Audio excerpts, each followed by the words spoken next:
น่วยใหญ่แล้วมาโตหน่วยน้อยบัดนี้น่ะปอกไปปอกมาคิดได้ว่าสิเฮ็ดซุปกินก่อนซุปมักกินหน่วยนี้หน่วยน้อยหลายกินแกงมะนะบ้านเฮาไปคั่วนี่มันหอม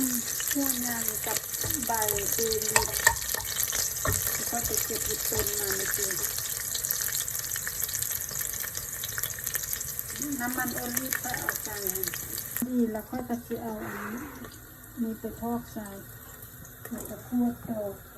ค่อยจะใส่ขนมซ่องก่อนใส่ขนมคั่วโตกันก็เลยเป็นหม้อก่อนดีเป็นหม้อตัวดีทำได้ก็ได้ไม่เป็นไรเนื้อหน้าอย่างเป็นหม้อเลย